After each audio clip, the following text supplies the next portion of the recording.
Hello everyone, स्वागत है आपके अपने ही यूट्यूब चैनल अनुभव टेक पर। देखिए दोस्तों, आज की इस कंप्लीट वीडियो में डिस्कशन करने वाले हैं पॉलिटेक्निक एंट्रेंस एग्जाम 2023 के लिए वो कौन कौन से इंपॉर्टेंट क्वेश्चन है। आज मैं लास्ट मोमेंट क्लास 4 का लेक्चर लेने वाला हूं। ऑलरेडी मैंने लास्ट मोमेंट क्लास के 3 लेक्चर को ऑलरेडी अपलोड कर दिया है। यदि आपने पहले वीडियोज़ को नहीं देखा है तो प्लेलिस्ट बना दिया है मैंने लास्ट मोमेंट क्लास के नेम से। आप जाके विजिट कर सकते हैं चैनल पे। तो चलिए एक एक करके देखते हैं वो कौन कौन से क्वेश्चन है जिन्हें हमने सेलेक्ट किया है आप लोगों के लिए। देखिए पहला क्वेश्चन आपकी स्क्रीन के सामने है। देखिए एक लैंप पर 60 वाट 220 वोल्ट अंकित है, इसे 200 वोल्ट पर चलाया जाता है, तो जो विद्युत खपत की दर होगी वो लगभग में कितनी होगी। चलिए इसका हम सोल्यूशन दिखा के आपको समझाते हैं एक एक करके। देखिए दिया गया है लैंप की शक्ति दिया गया है आपको, जिसे आपको पी से डिनोट करते हैं वो 60 वाट दिया गया है। वोल्टेज आपका वी दिया गया है 220 वोल्ट। हम जानते हैं शक्ति बराबर होता है पी बराबर वी स्क्वायर अपान आर। जब इसको सॉल्व आउट करेंगे तो यहाँ पे आपका आ जाएगा वैल्यू जो आएगा। उसके बाद वोल्टेज 220 वोल्ट है। तब यहाँ पे निकालेंगे जो शक्ति आएगा वी स्क्वायर अपान आर करके, तो यहाँ पे 200 वोल्टेज दिया गया है, तो 200 इंटू 200 अपान जो यहाँ पे 806.67 ओम आया था उसे डिवाइड कर देंगे क्योंकि अपान आर है। तो जो आपका लगभग वैल्यू आएगा वो 49.58 आएगा, उसे हम लगभग में ले लेंगे तो 50 जूल पर सेकेंड आपका राइट आंसर हो जाएगा। देखते हैं ऑप्शन नंबर सी में आपको दिख रहा है 50 जूल पर सेकेंड, यही इसका राइट आंसर होगा। इसका स्क्रीनशॉट रखना चाहे तो आप रख सकते हैं। बाकी मैंने एक्सप्लेन तो कर ही दिया है कि कैसे इस क्वेश्चन को किया गया है। चलिए बढ़ते हैं नेक्स्ट क्वेश्चन की। नेक्स्ट क्वेश्चन आपकी स्क्रीन के सामने है। देखिए क्या है क्वेश्चन। दो लेंस जिनकी क्षमता पावर ऑफ लेंस दिया हुआ है 2.5 डायोप्टर और 1.5 डायोप्टर है, तो एक साथ संयोजित किया जाता है तो लेंस की फोकस दूरी क्या होगी। तो देखिए जो फोकस दूरी का फार्मूला होता है, चलिए एक करके बताते हैं। देखिए यहाँ पे पहले लेंस की फोकस का जो क्षमता है पावर ऑफ लेंस है उसे हम P1 से डिनोट कर देते हैं, तो वो आपका 2.5 डायोप्टर है। और दूसरे लेंस की जो क्षमता है उसे हम P2 से डिनोट कर देते हैं जो कि 1.5 डायोप्टर है। तो लेंस के संयोजन की क्षमता P बराबर P1 प्लस P2 हो जाएगा। तो जो संयोजित लेंस की क्षमता आएगी वो आपका ऐड करने पर 4 डायोप्टर आएगी। आप जानते हैं लेंस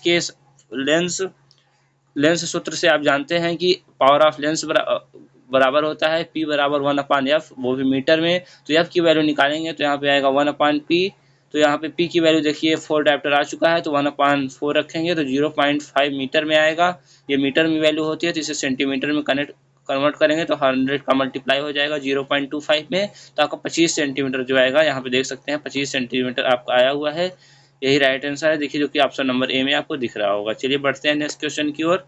नेक्स्ट क्वेश्चन आपका क्या है। देखिए नेक्स्ट क्वेश्चन आपका बहुत ही इजी है, वन लाइनर क्वेश्चन है। यदि किसी सरल लोलक का द्रव्यमान दोगुना कर दिया जाए तो आवर्त क्या क्या हो जाएगा। देखिए हमने यहाँ पे लिख रखा है आप लोगों के लिए। जब सरल लोलक का आवर्तकाल का फार्मूला होता है वो होता है 2 pi into under root l upon g. देखिए यहाँ पे कि कहीं पे द्रव्यमान दिख नहीं रहा है, तो इसलिए ये द्रव्यमान पर निर्भर नहीं करता है। सरल लोलक का आवर्तकाल जो होता है द्रव्यमान पे किसी भी प्रकार से निर्भर नहीं करता है, तो आपका जो आवर्तकाल होगा परिवर्तित नहीं होगा, अर्थात समान बना रहेगा, जो कि ऑप्शन नंबर बी में आपको दिख रहा होगा। आपका option number B right answer है। चलिए बढ़ते हैं नेक्स्ट क्वेश्चन की ओर। देखते हैं नेक्स्ट क्वेश्चन आपका दिया है 2000 ग्राम पानी का ताप 10 डिग्री सेल्सियस से 50 डिग्री सेल्सियस तक बढ़ाने के लिए आवश्यक ऊष्मा की मात्रा क्या होगी। तो देखिए जो द्रव्यमान दिया हुआ है अर्थात एम की वैल्यू दिया हुआ है वो 2000 ग्राम दिया हुआ है, और जो T1 T2 की वैल्यू है अर्थात डेल्टा टी जब आप निकालेंगे तो 50 - 10 करेंगे तो आपका आएगा 40 डिग्री सेल्सियस।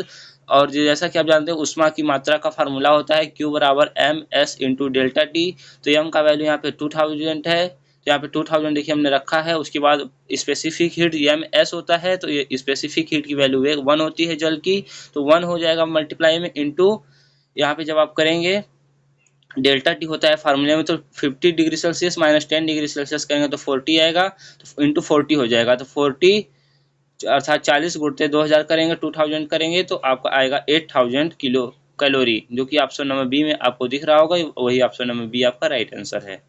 चलिए बढ़ते हैं नेक्स्ट क्वेश्चन की ओर। नेक्स्ट क्वेश्चन आपकी स्क्रीन के सामने है। 20 न्यूटन का एक बल एक पिंड पर लगाया जाता है, तो पिंड बल की दिशा में 45 डिग्री कोण पर 1 मीटर तक गति करता है तो बल द्वारा किया गया कार्य। ये बहुत ही इजी क्वेश्चन है, इसको मैं आप लोगों के लिए छोड़ता हूँ। इसका आंसर आप कमेंट बॉक्स में दे सकते हैं। थोड़ा हिंट दे देता हूँ, आप लोग को करने में आसानी होगी। देखिए कार्य का फार्मूला होता है बल गुणते बल की दिशा में विस्थापन, अर्थात W बराबर FS होता है। जब यहाँ पे एंगल दिया हो तो W बराबर FS cos थीटा हो जाता है। तो W का वैल्यू निकालना है आपको। यहाँ पे F की वैल्यू दिया है 20 न्यूटन और S की वैल्यू दिया है अर्थात विस्थापन दिया है 1 मीटर, और आपका cos थीटा यहाँ पे cos 45 डिग्री हो जाएगा। तो इसको सॉल्व करके आप अपना आंसर कमेंट बॉक्स में दे सकते हैं। तो ये क्वेश्चन आप लोग के लिए था। देखिए यहाँ पे दिखाने वाले हैं, 1 ग्राम द्रव्यमान की वस्तु 1 न्यूटन बल कार्यरत है। वस्तु में प्रेरित त्वरण क्या होगा? देखिए वस्तु में जो प्रेरित त्वरण होगा वो आपका क्या होगा? तो F बराबर m इंटू ए होता है। तो आपको त्वरण निकालना है तो F अपान m हो जाएगा। जब आप F बराबर m से निकालेंगे a की वैल्यू तो F अपान m आएगा। तो F अपान m जब करेंगे तो F की वैल्यू 1 न्यूटन है तो 1 अपान 10 टू द पावर माइनस 3 हो जाएगा, क्योंकि ग्राम को किलोग्राम में भी तो चेंज करेंगे। तो 1 अपान 10 टू द पावर माइनस 3 हो जाएगा। तो उसे ऊपर लाएंगे 10 टू द पावर 3 माइनस 3 होगा, तो जो ऊपर लाएंगे उससे 10 टू द पावर 3 आएगा, जो कि ऑप्शन नंबर बी में आपको दिख रहा है। यह बराबर एम आई वाले फार्मूला से आया हुआ है। नेक्स्ट क्वेश्चन की ओर बढ़ते हैं। उष्मा के यांत्रिक तुल्यांक की एसआई यूनिट क्या है? तो जो उष्मा के यांत्रिक तुल्यांक की एसआई यूनिट होती है वो आपका जूल प्रति कैलोरी होती है।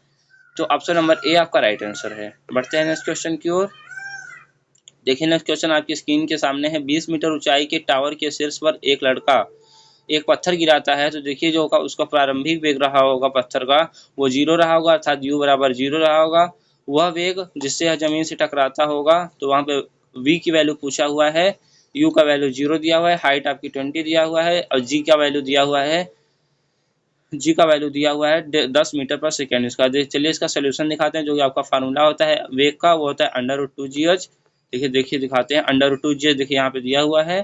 तो 2 इंटू जी की वैल्यू आपको 10 रखने के लिए बोला है। देखिए यहाँ पे जी की वैल्यू 10 रखने के लिए बोला है। तो √2 इंटू 10 इंटू एच हाइट आपको देख सकते हैं आप गिवन है 20 मीटर। तो चलिए यहाँ पे 20 रख देते हैं। तो यहाँ पे √400 आएगा। जब इसका वर्गमूल निकालेंगे तो 20 मीटर पर सेकेंड आएगा, जो कि ऑप्शन नंबर आपकी ए में दिख रहा है। ऑप्शन नंबर ए ही आपका राइट आंसर होगा। चलिए इसका स्क्रीनशॉट रखना चाहे तो आप रख सकते हैं। बढ़ते हैं नेक्स्ट क्वेश्चन की ओर। देखिए नेक्स्ट क्वेश्चन आपकी स्क्रीन के सामने है। जूल एवं अर्घ में क्या संबंध होता है? तो जूल और अर्घ में संबंध जो होता है वो 1 जूल बराबर 10 टू द पावर 7 अर्घ होता है, जो कि ऑप्शन नंबर ए आपका राइट आंसर है। बढ़ते हैं नेक्स्ट क्वेश्चन की ओर। नेक्स्ट क्वेश्चन आपकी स्क्रीन के सामने है। देखिए आसूत जल की मोलरता क्या होती है? देखिए मोस्ट इंपॉर्टेंट क्वेश्चन है, बहुत बार पूछा गया आपके पॉलिटेक्निक एंट्रेंस एग्जाम में। तो इसका जो ऑप्शन आंसर होगा वो 55.56 मोल होगा, अर्थात 55.56 मोल होगा, जो कि ऑप्शन नंबर ए में आपको दिख रहा होगा। चलिए बढ़ते हैं नेक्स्ट क्वेश्चन की ओर। नेक्स्ट क्वेश्चन आपका है आपके स्क्रीन के सामने। सीजीएस पद्धति में बल की इकाई क्या है? तो सीजीएस पद्धति में बल की इकाई डाइन होती है, जो कि ऑप्शन नंबर बी आपका राइट आंसर है। तो इस कंप्लीट वीडियो में इतना ही। मिलते हैं आपसे नेक्स्ट वीडियो में, तब तक के लिए जुड़े रहिए। धन्यवाद।